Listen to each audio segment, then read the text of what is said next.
आणि सकाळचे साधारण 7:30 वाजलेत. तर एक खूप सुंदर अशी आजची राईड होणार आहे आणि माझ्या आर्किटेक्ट मित्रांसाठी तर हा एक स्टडी टूरच असणार आहे. तर इथून महाबलीपुरम आहे साधारण 67 किलोमीटर आणि जायला आपल्याला लागतील 1.5 तास. तर तुम्ही कंटाळू नका, कारण मी ड्रायव्हिंग करून करून मी रायडिंग करून करून कंटाळत नाही आहे. तर तुम्ही कंटाळून जाऊ नका, शेवटपर्यंत माझा व्हिडिओ बघा आणि व्हिडिओ आवडल्यास लाईक, शेअर आणि सबस्क्राईब नक्की करा. तर आपण आता थोडी कांचीपुरम शहराची पण एक सिटी राईड पण घेऊया, बघूया इथं काय काय आहे. सहस्त्र मंदिरांचं असं हे शहर आहे आणि माझं अजून इथलं साईट सीइंग राहिलेलं आहे, तर ते मी उद्या सकाळी कंप्लीट करीन. तत्पूर्वी आपण महाबलीपुरमला जाऊया आणि त्या ठिकाणचं साईट सीइंग करून आपण जाऊया थेट चेन्नईला आणि चेन्नईवरून आपण परत इथं कांचीपुरमलाच येणार आहोत. तर तुम्ही व्हिडिओमध्ये बनवून राहा.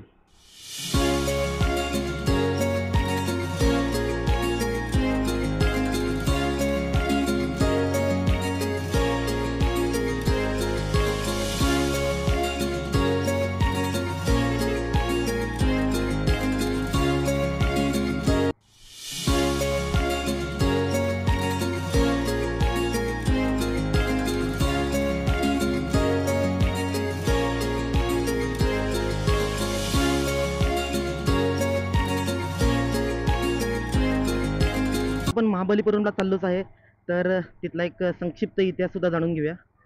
हे महाबलीपुरम शहर जे आहे ते चेन्नईचाच एक मेट्रोपॉलिटन रिजनमध्येच एक येतं. चेन्नईचं सॅटेलाईट टाऊन त्याला म्हणतात.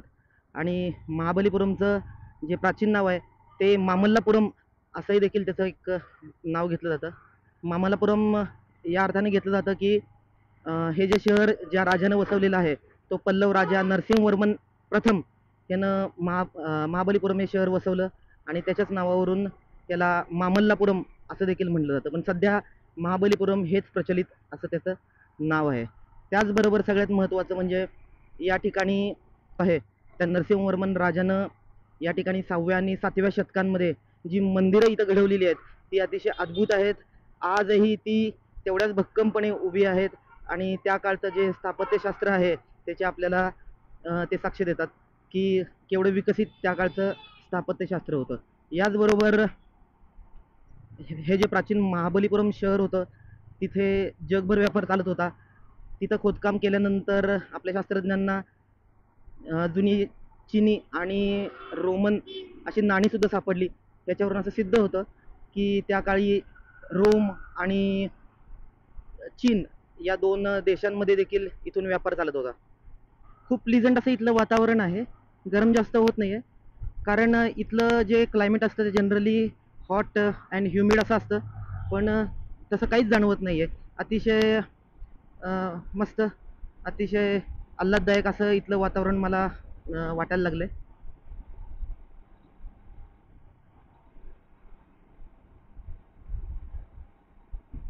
इथून समुद्रकिनारा फक्त 50 किलोमीटरवरती जाता राहिला आहे. त्याच्यामुळेच मी असं म्हणतोय की हवेमध्ये आर्द्रता पण तशी काही मला जाणवत नाही, त्यामुळे ह्युमिड असं अजिबात फील होत नाही आहे.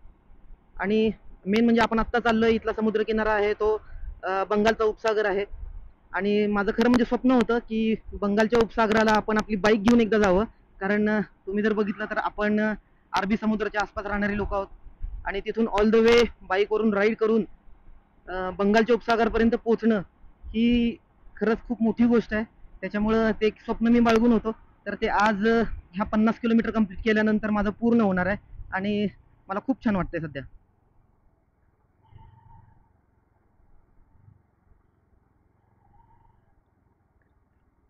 मित्रांनो, हे जंक्शन जे तुम्ही बघताय इथून आपण स्ट्रेट गेल्यानंतर महाबलीपुरमला जातो.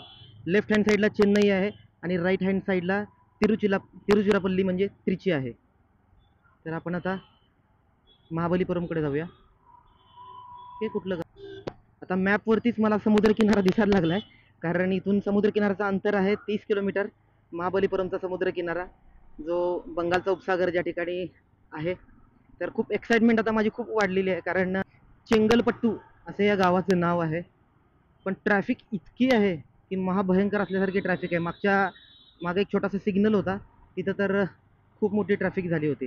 आता पुण्यातले आपण ट्रॅफिकबद्दल बोलावं म्हणजे काय, पण इथं आल्यानंतर मला असं वाटत होतं, कारण गेले 2-3 दिवस अशा पद्धतीचं ट्रॅफिक मला तसं कुठंच लागलं नव्हतं. त्यामुळे या चेंगलपट्टू गावामध्ये एवढं ट्रॅफिक असेल असं मला कधी वाटलं नव्हतं. तर ओ ओ ओ रिक्षेवाले, कशी गाडी चालवता तुम्ही? काय या शहरातली सगळी माणसं एकदमच रस्त्यावर आलीत की काय असं वाटायला लागलंय मला. कारण जिकडं तिकडं माणसंच माणसं आहेत, गाड्याच गाड्या आहेत. आणि गाव मात्र एवढं चिंगट आहे, चेंगलपट्टू.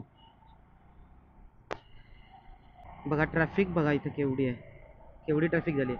मग अशी मी 30 किलोमीटर राहिलेत म्हणून खुश झालो होतो, पण एवढं सोपं नाहीये ते. एवढं सोपं नाहीये. 30 किलोमीटर माझा हा घाम काढणार वाटतं असं वाटायला लागलंय मला. बघूया तरी पण. मला वाटलं एक 20 मिनिटात, 15-20 मिनिटात पोहोचून जाऊ 30 किलोमीटरला, पण तसं नाहीये.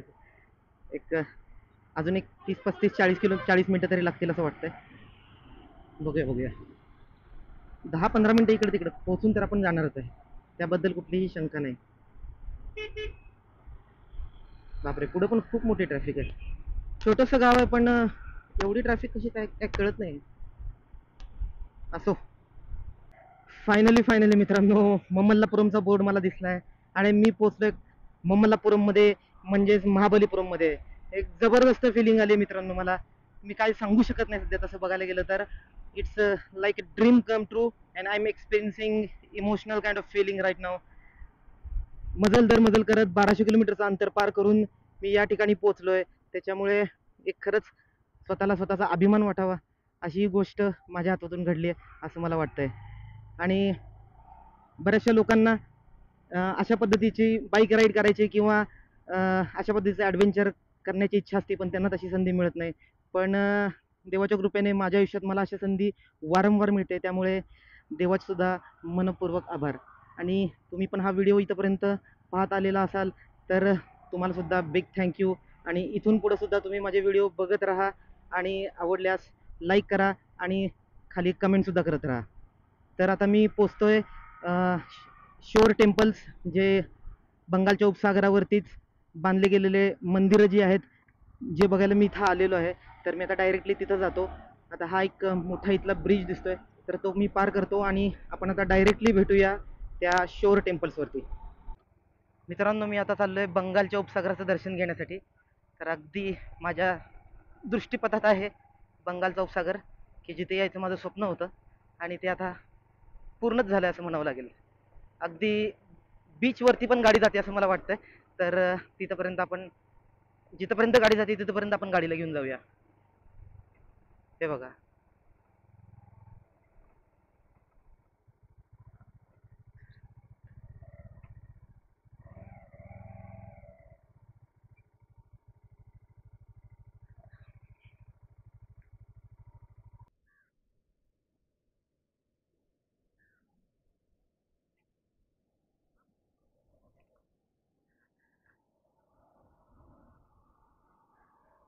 हो, काय सुंदर समुद्र आहे हा. मस्त, खूप छान वाटलं. इथं येण्यासाठी जो त्रास आणि जे कष्ट करावे लागले त्याचं कुठेतरी आता सार्थक झाल्यासारखं वाटायला लागलंय. खूप मस्त वाटतंय. हे बघा, आज तो बंगालचा उपसागर आणि बीच बघा किती दिसते नाही. मस्त.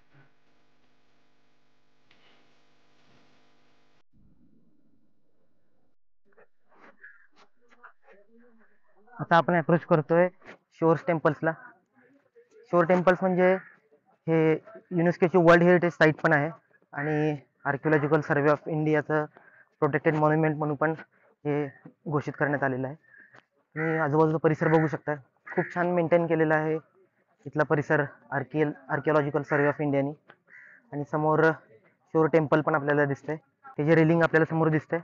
तर तिथून समोर बंगालचा उपसागर आहे आणि त्याच बे ऑफ बेंगॉलच्या किनाऱ्यावरतीच शिव टेम्पल्स बांधण्यात आलेत. हे समोर आपल्याला दिसतात. आता थोडंसं मला पुढेपर्यंत जाऊ द्या, म्हणजे आपल्याला ते डिटेल्समध्ये बघता येतील.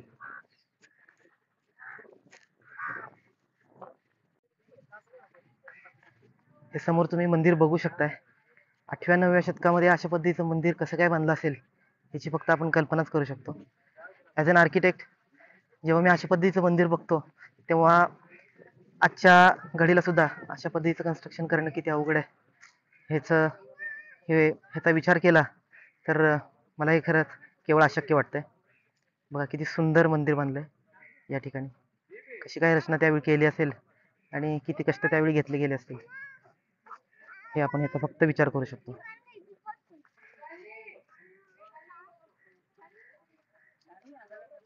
बघा किती अद्भुत अशा पद्धतीचं एक मंदिर बांधलंय.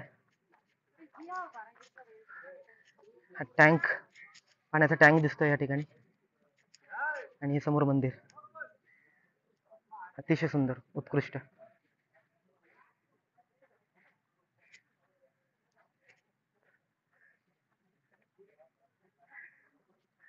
खरंच तो पल्लव राजा नरसिंहवर्मन ज्याने ही मंदिरं बांधून घेतलेत त्याला हॅट्स ऑफ करावं लागेल आपल्याला. कारण अशा पद्धतीचं काम करून घेणं हे केवळ अशक्य आहे जर तो काळ बघितला तर. हे बघा.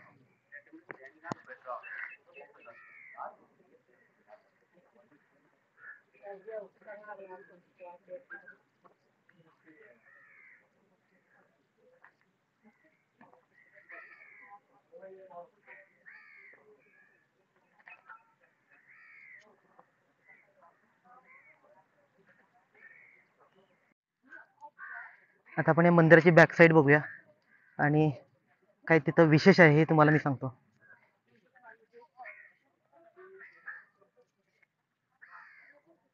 हे बघा मंदिराची बॅक साईड पण किती रेखीव आहे. माझे आर्किटेक्ट मित्र आता मी जे काय सांगणार आहे ते समजू शकतात. कारण आपण पण जेव्हा कन्स्ट्रक्शनचं काम करतो तेव्हा फक्त चांगलं चांगलं फ्रंट एलिव्हेशनला दाखवतो आणि बाकी त्याची जी बॅक साईड असते ती तशीच सोडून देतो. पण ह्यांनी तसं केलेलं नाही आहे. ह्यांनी जेवढं फ्रंट एलिव्हेशन छान आहे तेवढंच त्याचं रेअर एलिव्हेशन सुद्धा खूप सुंदर आहे. हे तुम्ही बघू शकता. हे बघा रेअर एलिव्हेशन बघण्यासाठी पण तेवढीच गर्दी आहे. म्हणजे तेवढीच गर्दी या मॉन्युमेंटने खेचली आहे असं म्हणायला लागेल. हे बघा.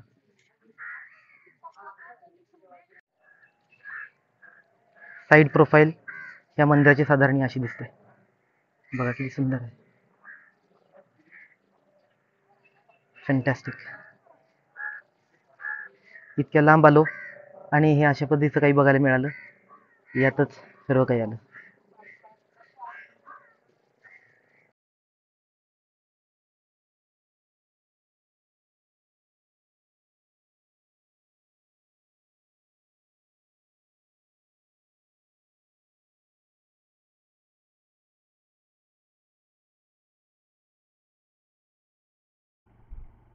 तर मित्रांनो महाबलीपुरम मधलं माझं साईट सीइंग खूप चांगल्या पद्धतीने झालं आणि आता मी चाललोय चेन्नईला. चेन्नई तसं महाबलीपुरम पासून 60 किलोमीटर आहे पण मी आता ऑलरेडी 30 किलोमीटर पुढे आलोय. आता फक्त एक 30 किलोमीटर चेन्नई राहिलेलं आहे. तर आता मी चेन्नईत जातो आणि त्या ठिकाणी एक फेमस मरीना बीच म्हणून आहे. तर त्या मरीना बीचवरती थोडासा वेळ मी घालवतो आणि चेपॉक स्टेडियम आहे जे क्रिकेटचं चेन्नईमधलं सगळ्यात मोठं स्टेडियम आहे. तर तिथं सुद्धा मला जायचं आहे. माझी खूप वर्षापासूनची तशी इच्छा आहे की आपण एकदा चेपॉक स्टेडियमला जावं. कसं ते मला माहिती नव्हतं पण आता बाईकच्या निमित्तानं मला त्या ठिकाणी जायची एक मला संधी मिळाली. मी तसा क्रिकेटचा खूप मोठा फॅन आहे आणि प्लस चेन्नई सुपर किंगचा पण मी मोठा फॅन आहे. त्याच्यामुळे मला चेपॉक स्टेडियमला एकदा जायचंच होतं. तर बघूया आज मी तिथं पोहोचतोय. चेपॉक स्टेडियमला आपण त्या ठिकाणी जाऊन ते कसं आहे ते बघून त्यानंतर मी परत कांचीपुरमकडे मी रवाना होईन. मित्रांनो पेट्रोल भरण्यासाठी खास मला यू टर्न घ्यावा लागलाय आणि थोडंसं मागं जावं लागलंय कारण मी गेले 50 किलोमीटर बघतोय तर मी ज्या रोडवरून येत होतो तेव्हा त्या रोडवर एक सुद्धा पेट्रोल पंप नाहीये. त्याच्यामुळे एक पेट्रोल पंप आता मिळालाय तो अपोजिट साईडला आहे. त्याच्यामुळे तिथल्या मी एका RTO वाल्यालाच विचारलं की पेट्रोल पंप कुठे आहे तर त्याने सांगितलं की तुम्ही इकडेच जा कारण पुढे पेट्रोल पंप अजून 10-15 किलोमीटर लांब आहे आणि माझ्या गाडीतलं पेट्रोल सुद्धा थोडंसं कमी होतं शिल्लक. त्याच्यामुळे आता मी इथं आलेलो आहे. तर आपण या ठिकाणी पेट्रोल भरूया आणि तसंच पुढे जाऊया. टँक फुल.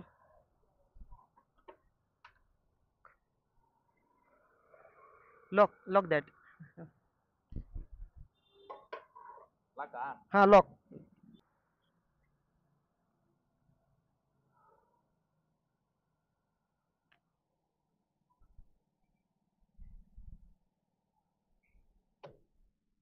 बस बस बस.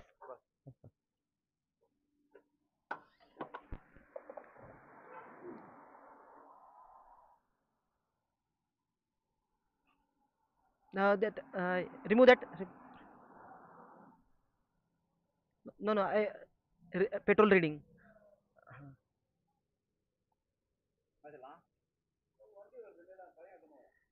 8.24 ना. 8.24. 8 point.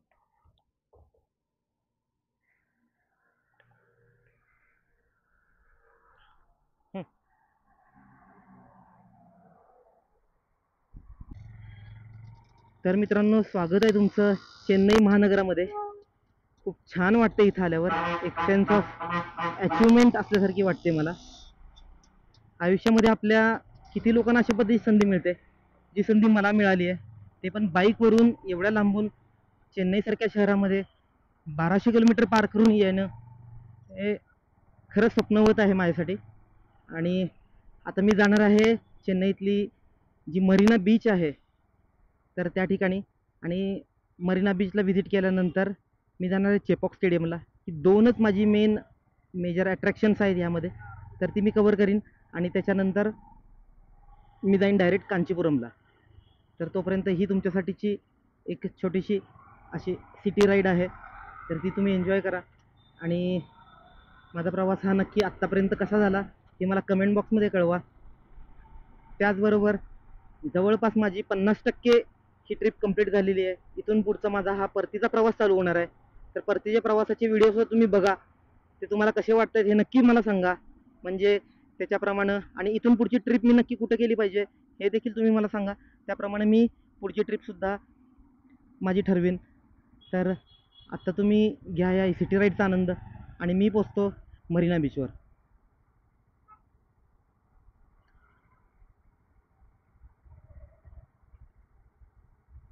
तर मित्रांनो, मी आत्ता आहे दुर्गाबाई देशमुख रोडवरती. तसं मॅप मला सांगतोय. जे राज्य, ज्या राज्यामध्ये हिंदी हे कुणी जाणत पण नाही आहे, कुणी बोलत पण नाही आहे, अशा राज्यामध्ये दुर्गाबाई देशमुख हे जे मराठी नाव आहे, त्या मराठी नावाचा रस्त्याला नाव देणं ही खूप मोठी गोष्ट आहे तशी खरं म्हणजे. तर त्याच रोडवरती मी आहे.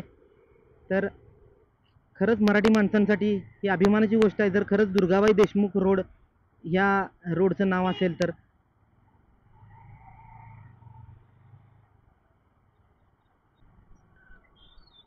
तर मित्रांनो, चेन्नई एक डर्टी सिटी म्हणून चेन्नईची ओळख आहे. पण आत्तापर्यंत जो माझा अनुभव राहिला आहे, जे मी चेन्नई बघितली आहे, तो पूर्णपणे वेगळा आहे. चेन्नई सिटी ही आपल्या पुण्यापेक्षा पण मला क्लीन वाटली. तुम्ही बघू शकता रोडवरती कुठेही एखादा पेपरचा तुकडा किंवा इतर काही असं खराब गोष्टी इथं पडलेल्या नाही आहेत. मला तर ती क्लीन वाटली, पण असं कुणी पसरवलं हे हे मला माहिती नाही आहे. पण चेन्नई आत्तापर्यंत तरी मला खूप क्लीन वाटली. एम ए चिदंबरम स्टेडियम म्हणजेच चेपॉक स्टेडियम बघू शकताय, जिथं यायचं माझं स्वप्न होतं आणि आज ते पूर्ण झालंय.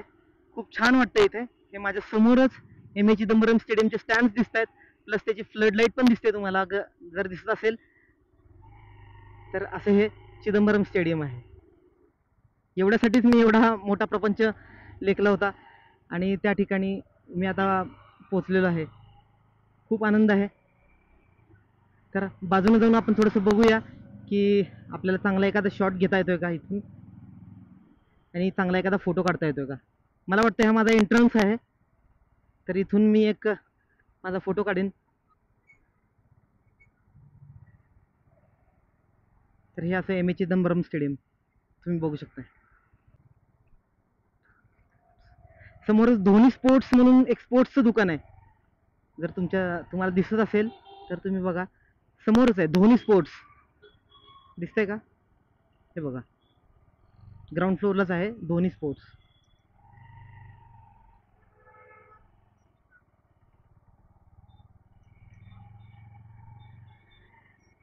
आपण याचा एंट्रन्स कुठला आहे तो बघूया.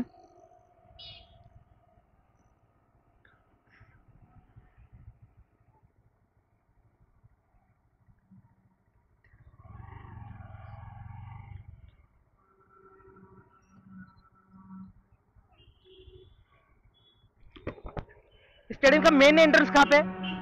Main entrance, main entrance for this stadium, where is name is written? Chepauk stadium, हाँ. No, no, where is main entrance? This is main entrance. Okay.